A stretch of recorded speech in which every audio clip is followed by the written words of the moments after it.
পিঠের চামড়া থাকবে না। খামোশ খামোশ। শোনেন শোনেন, হ্যাঁ খামোশ। না না, আপনি আমি বললাম অতিরিক্ত খামোশ, বলতেছেন, পিঠের চামড়া থাকবে না। আপনি অতিরিক্ত বলতেছেন। কিন্তু সবচেয়ে বড় কথা হলো যে আমার বাপ মা তুলে আমার 73 বছর বয়সে কেউ আমাকে বকা দেয় নাই, কিন্তু উনি সেটা করছেন। ফোন কলের এক প্রান্তে আসন্ন নির্বাচনে বিএনপি মনোনীত প্রার্থী, অপর প্রান্তে জেলা মুক্তিযোদ্ধা সংসদ কমান্ডের আহ্বায়ক। ফেসবুকে ভাইরাল হওয়া অডিও কলে শোনা যাচ্ছে খামোশ, পিঠের চামড়া থাকবে না। আমার নির্বাচন ক্ষতিগ্রস্ত করবেন, অত সহজ হবে না। আপনার নির্বাচন ক্ষতিগ্রস্ত হবে কেন? খামোশ খামোশ, পিঠের চামড়া থাকবে না। খামোশ। না, এইসব কথা বলেন কেন আপনি? পিঠের চামড়া থাকবে না, পিঠের চামড়া থাকবে না। খামোশ। আমি দেখে নেবো, মনে রাখবেন। আচ্ছা ঠিক আছে, আসেন না বাসায়, আসেন না সখীপুর। আচ্ছা ঠিক আছে, আসেন না, ঠিক আছে। পিঠের চামড়া থাকবে না, আগেই বলে দিলাম। না না, এইভাবে আপনি শোনেন শোনেন, এই চ্যালেঞ্জ আপনি দিয়েন না, এই চ্যালেঞ্জ দিয়েন না। কোনো কেউই এরকম আপনার মতো বাড়াবাড়ি করতে পারে নাই। টাকার লোভে পাইছে আপনাকে, অসম্ভব। খাইয়ে দেবো আপনাকে, অসম্ভব। টাকার লোভে আমাকে পাই নাই। খাইয়ে দেবো।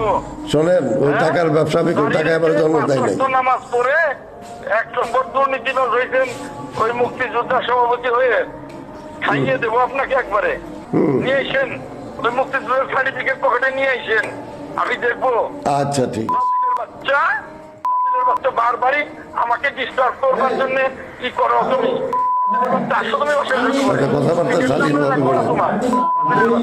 টাঙ্গাইলের সখীপুর উপজেলা মুক্তিযোদ্ধা সংসদ কমান্ড আহ্বায়ক কমিটি গঠনের উদ্যোগ নেন টাঙ্গাইল জেলা মুক্তিযোদ্ধা সংসদ কমান্ড। এরই জেরে টাঙ্গাইল ৮ আসনের বিএনপি মনোনীত প্রার্থী ও কেন্দ্রীয় বিএনপির ভাইস চেয়ারম্যান অ্যাডভোকেট আহমদ আজম টাঙ্গাইল জেলা মুক্তিযোদ্ধা সংসদ কমান্ডের আহ্বায়ক আব্দুল খালেক মণ্ডলের সাথে দ্বন্দ্বের শুরু। ফোন করে অসৌজন্যমূলক আচরণের প্রতিবাদে ক্ষোভে ফুঁসে উঠেছেন বীর মুক্তিযোদ্ধারা। এ নিয়ে ভূঁইয়াপুর, সখীপুর ও টাঙ্গাইল জেলা মুক্তিযোদ্ধা সংসদ অ্যাডভোকেট আহমেদ আজম খানের বিএনপির মনোনয়ন বাতিল ও বহিষ্কারের দাবিতে বিক্ষোভ মিছিল সমাবেশ করেছেন মুক্তিযোদ্ধারা। মুক্তিযোদ্ধাকে নিয়ে কটূক্তির প্রতিবাদ জানিয়ে জাতির কাছে তাকে ক্ষমা চাওয়ার আহ্বান জানান ভূঁইয়াপুর উপজেলা মুক্তিযোদ্ধা সংসদ কমান্ডের আহ্বায়ক। আমরা ভয়পুরবাসী, ভয়পুরের মুক্তিযোদ্ধারা, আপাময় জনসাধারণ তার এই কটূক্তির কারণে, এই অসৌজন্যমূলক আচরণের কারণে আমরা নিন্দা জানাচ্ছি এবং তাকে যে বক্তব্য রেখেছে সেই বক্তব্য উদ্ধৃত করে জাতির কাছে ক্ষমা চাওয়ার জন্য আমি আহ্বান জানাচ্ছি।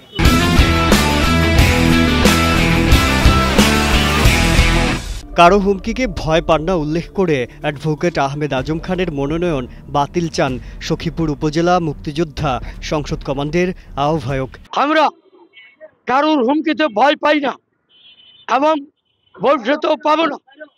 উনি যে ধরনের বক্তব্য বলেছেন তাতে আমরা ওনার এমপি এই নির্বাচন থেকে আমরা বাতিল চাই। মানহানিকর বক্তব্যে মর্মাহিত মুক্তিযোদ্ধারা অ্যাডভোকেট আহমেদ আজম খানকে সমগ্র জাতির কাছে ক্ষমা চাইতে হবে এমন হুঁশিয়ারি দেন আরেক মুক্তিযোদ্ধা। মর্মাহত সমস্ত মুক্তিযোদ্ধারা আমরা মর্মাহত এবং আন্তরিকভাবে দুঃখিত।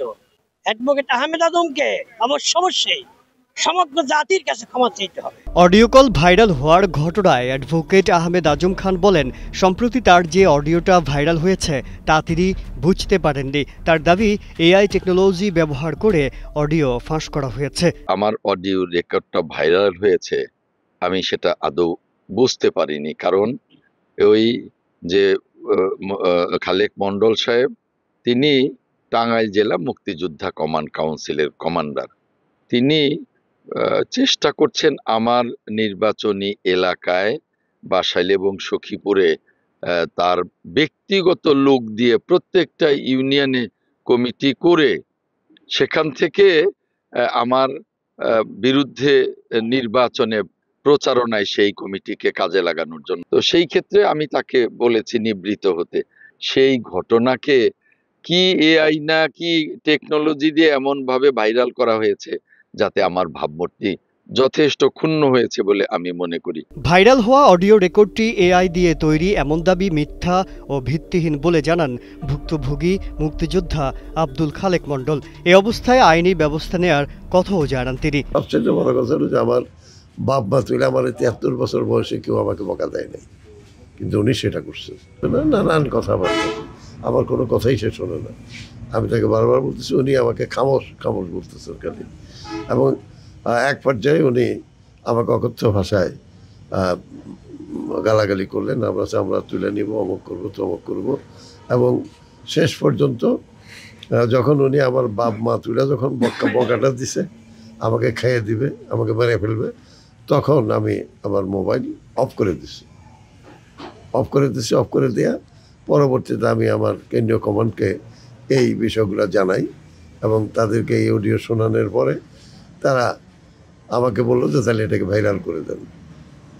তারপরে এটাকে ভাইরাল করে দেওয়া হয়েছে এবং ওনারা আমাকে বলছেন তাহলে এটার জন্য একটা মামলা করে দেন। এটার প্রেক্ষিতে উনি আবার পরবর্তীতে এটা দেখলাম যে একটা ভিডিও ছাড়ছে আর কি, সেখানে উনি বলতেছেন যে উনি এই ধরনের কথা বলতেই পারেন না। ঠিক আছে, উনি অনেক দামি মানুষ, জ্ঞানী মানুষ, বলতে পারেন না, বা এটা এআইডি করা হয়েছে, এটা সম্পূর্ণ মিথ্যা, ভিত্তিহীন। জীবনের মায়া ত্যাগ করে পাক হানাদার বাহিনীর সাথে দীর্ঘ 9 মাস যিনি যুদ্ধ করে দেশ স্বাধীন করেছেন, তাকে নিয়ে এমন অসৌজন্যমূলক আচরণ ও হুমকি প্রদর্শন সমাজের জন্য স্বস্তির নয় বলছেন সুধীজনরা। টাঙ্গাইল থেকে ফরমান শেখের পাঠানো তথ্যচিত্রে ডেস্ক রিপোর্ট, কালের কণ্ঠ।